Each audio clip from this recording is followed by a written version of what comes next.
Hi guys, my name is Alex, and today I want to tell you about the story of the time I beat Stanford's record. Now, asterisk on that, when I say beat the record, it was a research project. We may have slightly done it wrong, but the story is kind of interesting, got a lot of twists and turns, uh, in the sense that it's a research story that might be kind of boring, but was really exciting to me because the day that this happened, I was like overjoyed, but also thought I had totally screwed up. So, the story starts in Germany. Um, I did a study abroad in 2019, so my junior year of college, um, over to work at a university in Aachen, which is like in the northeast or northwest part of Germany. So that's like literally it's on the border of Belgium and the Netherlands, to the point where like when stores were closed in Germany on Sundays, we would just walk across the international border and go shopping in another country. And like that's probably normal in Europe, but like for me that was like the coolest thing ever because I mean I guess European states or countries are slightly similar to states in the US in the way that they work together. That's besides the point. We're gonna learn a lot of very random things during this story because it's a story. Um, but anyways, so uh, I started a research project there. Now my degree is in mechanical engineering, so when I was looking for a project in linguistics, it was a little bit crazy. And for those of you that don't know, linguistics is kind of the study of like how language works and how it grows and evolves and like what we do with it. It's less about the language itself, like which language you're speaking, but the traits of language. So like what is considered a word, what's considered a sentence, what can we do with that knowledge? And so I was working specifically in a project in computational linguistics. Now, computational linguistics is how can we use computers to learn things about language. And the thing we were trying to learn is how to figure out if people were like doing well at learning a new language. Um, so to give you an idea of what this looks like, um, there were 70 research projects at this university, and I applied. You get to like apply to 2 of them, and hopefully you get your first pick. If not, you might just get a random pick if they don't think you're qualified for either of yours. But I really, really, really like language, and I'm sure you guys will find that out the more you watch this channel. Um, but yeah, I love studying language. My big thing is I want to know how language, like how we got to the languages that we have today, because the way they are today speaks to how they've been. Like every time that there's a war, every time someone conquers someone else, every time there's a peace negotiation, the words from one set of people that move into another land gets transferred. So when you see the Roman Empire conquer like North Africa and Western Europe, now you start seeing traits of Latin or the Latin language itself being spoken in more places, and that has an effect on the language. When Spain is captured by like parts of Northern Africa, then you start seeing bits of Arabic find their way into Spanish. And so it's a really interesting story to figure out how the world got to where it is today using language. But in this case, you know, I was a hobbyist, we'll say. I was really interested in this stuff, but I did not have background. So this is partially a story if you're the kind of person who's like, wow, I am doing a thing I don't super enjoy, I have a thing I'd like to do, how can I get into that field? This is sort of that story. Um, so I applied to this. I was like, look, I really want to learn about this stuff. Here's the stuff I've done in my free time that shows that I care about this. And yeah, they accepted me into the program. So that was incredible.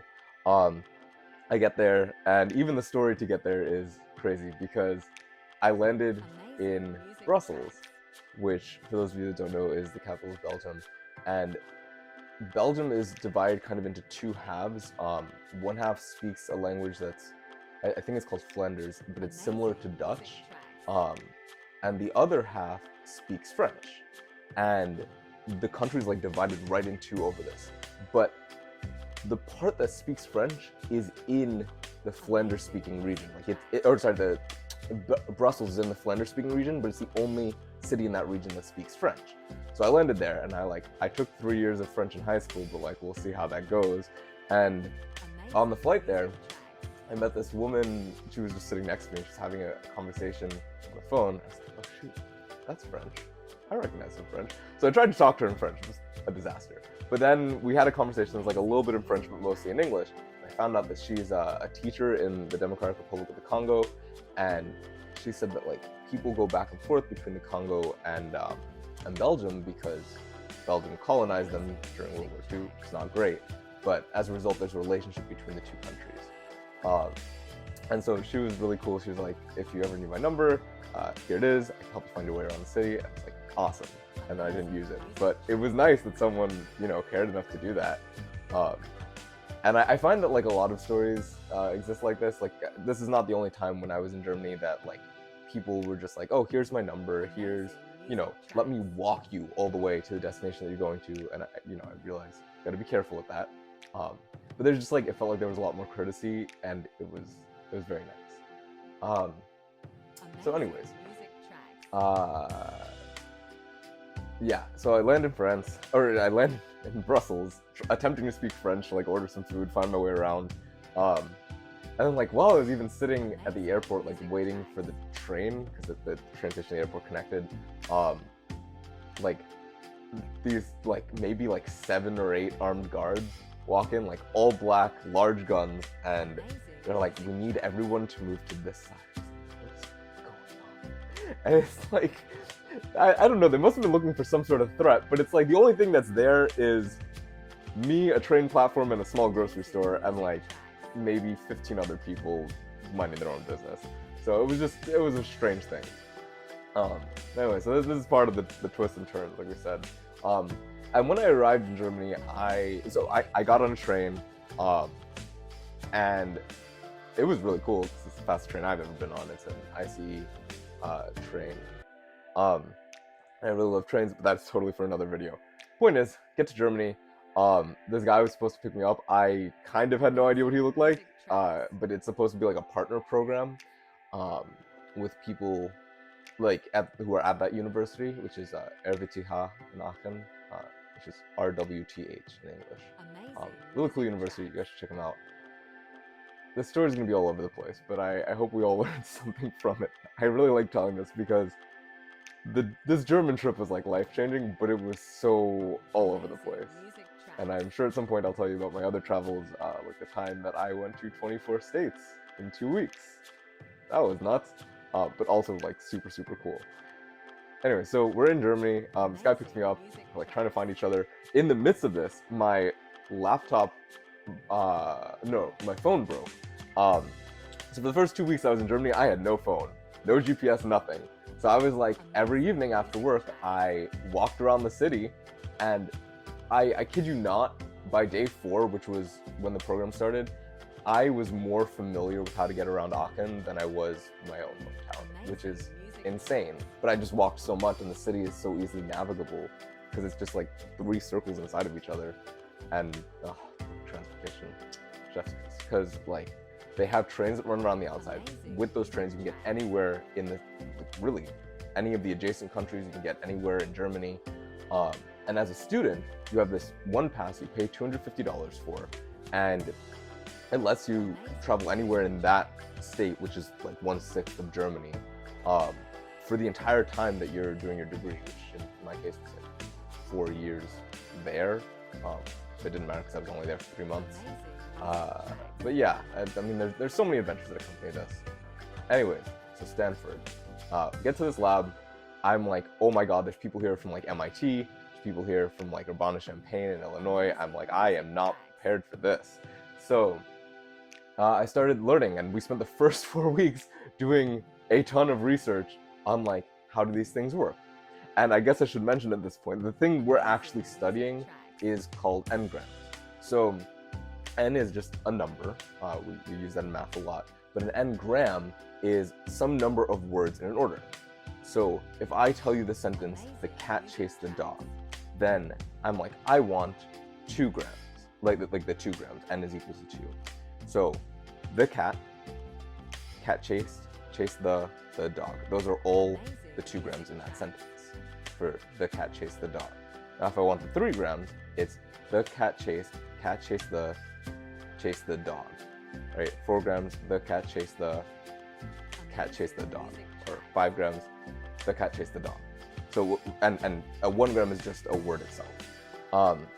And the theory goes, and this honestly is pretty interesting, is that like you can figure out how good someone is at a language, like how well they know it, like a native speaker, if they are able to speak, if they're using n-gram, like a certain set of n-grams, right?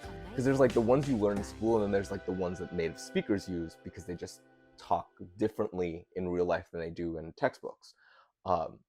And so what's cool about this whole thing is like they're pioneering research. They're doing research to show that instead of grading students in language classes based on like, you know, like having a teacher sit there, read through all the questions and stuff and be like, did you use these right vocabulary words? We can use computers to grade homework assignments that can see, are you using words that maybe we didn't even teach you? Are you using words and phrases that are complex, that are more correct than what we taught you? And so over time, you start to see, do these people speak and write and read like native language speakers, or do they speak like second language speakers? And if we're grading them right, we can move them in the direction of making them better. Now, n-grams also have another use. There's many uses for them, but one of them is identifying the type of text that you're reading.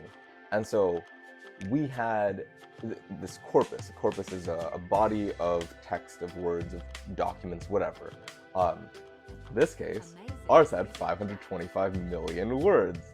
That's a lot of data, which I had never dealt with before. Oh my god, this project, I swear. Anyways, I will get to the point. That is making me laugh because it was a little bit insane. Oh my goodness. So anyways, we have to do these 4 weeks of prep. And we're learning about n-grams, like we're learning about the project. I had to learn how to code in Python because I only know how to, at the time I only knew how to code in like Java, maybe C++. I don't know. Got a lot more languages under my belt now, but that's because I studied on my own. But at the time I needed to know Python because that's what they were writing in. And they hand us this thing at the beginning of the project. They tell us, first of all, we don't have any specific goals for the project, like however far you get is great. And that's almost like a joke, because the thing that they asked us to do should have been really, really easy, and because there was not good communication, it was ridiculously hard. Oh my god. So they gave us this list of words that they're like, we extracted these n-grams from this sample corpus. We want you to make a software that can do the same thing. And so, if I understand it correctly, what this means is that they had a software that could already do the thing that we were supposed to write a software to do. But I think it was owned by another university or something, and they wanted to make one that was like usable by this university or public or free or whatever. Point being, we had to remake a software that already existed, so that's kind of weird, but like, whatever. I guess I was only getting paid to think so much, which, by the way, I was not getting paid that much. But stories all over the place. But it's a roller coaster ride from start to finish, so what can I say other than the things I'm saying in this video? So we do this research, 4 weeks, and then probably another, like we had a 10-week program, so the remaining 6 weeks were spent actually building this thing. And they're like, in order to extract these n-grams, you need to use Stanford Core NLP. Stanford Core NLP is a software written by Stanford, like Stanford University in the United States, that is designed to help you, or like it's designed to extract different things from language. So in this corpus, remember corpus body of text I was telling you about before, it was broken into like 5 sections. So it was like fiction writing, newspapers, magazines, spoken word, and like academic text. And the idea is that each of these are unique based on what types of n-grams you find in them. So like, remember that spoken word sounds very different from the stuff we write in school or in formal documents or at work. And so we identify, like we can tell you this is written language versus this is spoken language just by looking at the words in it, which I think is super fascinating. Something else that I will mention here, because one of my coworkers did a project on this, but I don't know the validity because I like didn't do the project. But she said at her university she did a project on Donald Trump's tweets. And it turns out the tweet sent from Android versus the tweet sent from an iPhone used different sets of engrams. So theoretically, an engram is a fingerprint of somebody's writing style, which means that those could have been written by two separate people. And in the way that we used to have, or like we have DNA to identify people, you used to have like handwriting experts to identify people by looking at like handwriting copies and stuff. This can be a digital fingerprint. The way you write, these engrams can be used to identify you, which, as with all things, both poses a security and privacy concern and a bunch of potential for new technology that we need. But that's not what this project is about. It's literally about, can you extract engrams from this thing? And so, to give you some idea of what the heck our days look like, we were working like 4 days a week, and then we had some like German classes and other stuff. Mind you, I came there knowing like no German. Now I can definitely, like by the time I left, I could probably have a conversation with you. And that's just because I studied German like every day. I went to class. I studied German about 5 hours a day. I would like talk to people. I would read books in German. I would watch shows in German. And yeah, so that's a whole thing. But honestly, probably for another video. Anyways, so our days were like 8 hours long most of the time. And what that would mean is like you spend some of your morning coding a little bit, and then you spent like half the day running the software. And our software, like, it was 5 of us working on 2 separate projects. And so the person who was working with me was, we kind of just decided to do our own versions of this to see what we could get. Sort of just because the whole thing was kind of uncoordinated. But I would literally spend all day coding, and then because the software took so long to run, I would go home and I'd run it one time, and when I wake up in the morning, I hope, fingers crossed, that it worked even a little bit, and usually it wouldn't. So we're talking like weeks on weeks of spending 8 hours writing and making small edits, hoping that you've done the right thing, and then you run it and it either doesn't work at all, or it has like some errors that like the only way you can fix it is to run the whole thing again. So we were working at a pace where we could run our software 1 time a day. And the other team had it even worse. They had, their software took like over 10 hours to run. Ours just took like 4.5 hours to run. I said just, that's more than half a work day. It was crazy. So that was using Stanford software. Now, I mean, to me, the story is just so crazy because I've heard stories about people who like optimize something and like they get a huge pay raise, or like that's their ticket to fame that goes on their resume. And honestly, from my experience, that is the thing you should put on your resume. If you increase the efficiency of something, if you save a company money, put that on your resume, because people seem to care. But anyways, so you know, we're going through this thing, and one of the things I realized is it's lemmatizing all the words, which lemmatizing is you turn something into a lemma, which is when you take a word like studying and you turn it into study, and you turn the words to study into study, and you turn the word studies into study. And so the idea is you're taking any words, any phrases, and turning them into their root form. And so it's like I can find much more common like words in a text, because now they're appearing more often because they look the same, instead of me having to look for like studies versus study versus studied. Like there's so many different variations, but now they'll all appear as one.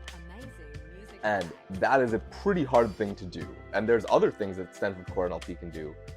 Honestly, it's an incredible tool. But the problem was we didn't need it for all the things it was doing. And it could only take in like 100 words at a time, which is crazy because we needed to process 525 million words. So, and I think the corpus was broken up into 25 sections. So you have to imagine when I say 4.5 hours, we're running one of those. And I mean, like I'm still remembering this. Just the whole story was crazy because, you know, I'm running this every day. It's taking me forever, and I talked to my like advisor. I'm like, hey, can I write my own version of this? I think it'd be faster. And she's like, that's not going to work. Like, you have to prove that it works. So I wrote another software that does my software, like it checks the results from my software and the results from their software and sees like, are they similar? And they did match up. In fact, my software that I wrote from scratch had a higher accuracy than the one that we generated using Stanford Core NLP, which I think is just due to some small errors in the way that we coded like theirs versus mine, my original one. But so now we're building up to this, because I replaced everything that Stanford Core NLP did with a single line of code. And it's not like something fantastic, it's just like actually looking at the problem that we're solving and being like, wait, do we need a tool that's this smart? Because all we're doing is just taking the words that are next to each other and putting them together and then storing it, and that's it. But Stanford Core NLP does a bunch of stuff to the data, and then it breaks it up. And so we're not even using all of the information that it generates, so it's wasting time generating that information. So instead of making all that data, then throwing it out and just keeping the little part we need, it's just like, what if we just make the part that we need? I swear to God, the first time I ran this thing, I was like sad, because I was like, oh my God, I've spent weeks working on this thing and I just broke it beyond belief. But I didn't. When I ran this software on that 25th of a corpus, amazing music tracks. It finished in 4.5 minutes. That's 60 times faster than the industry standard. And that was so insane. So I ran it again. And like, that was groundbreaking, because, well, at least in our lab, I'm sure other people can do it pretty well, but I later pitched this to my actual university I was going to, and they're like, yeah, it usually takes us like several minutes or hours to do this, especially with the amount of data that we're processing. So this could be groundbreaking. And it's stupid, because it's something that we all already knew how to do. Like, anyone can write this simple code. The issue was just that we were using an industry standard without even knowing how it worked, which I found kind of dumb, because they're like, you have to use Stanford. And I'm like, well, what does it do differently? And they're like, it's not that, it's just the industry standard. And so, you know, I mean, I tend to be a firebrand. I kind of like arguing with people, but it kind of works in our favor in the end. And because we're able to do this now, I could run this software like 20, 30 times a day. I could make improvements throughout the entire day. It was so helpful. So yeah, so I would run it, and then I could make improvements.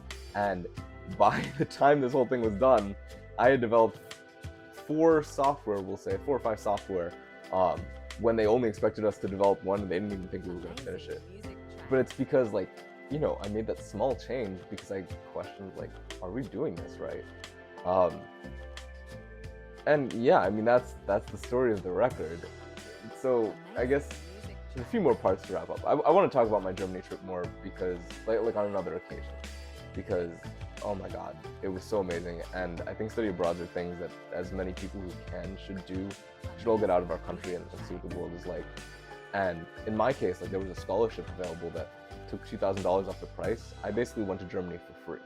So, you know, like, there are ways for people to travel. It's not just like saving forever. But what I will say on this story is, first of all, I was over the moon when I found out that I hadn't made a mistake, because I compared my results to the results from their original software, and like I said, I got even better, like a better comparison than I had with my old version that used Stanford Core NLP. And I mean, that was just amazing, you know? And the issue, though, and this is something I'll talk more about in another video as well, is how academics can treat this.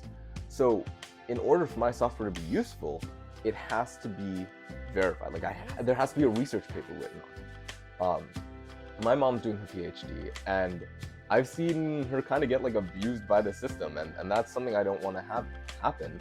But it's like, you get treated like a peon a lot of the time. Like, when I went to go pitch this to my university, they were like, okay, like, you'll write a paper under me. Like, I will oversee you writing this research paper.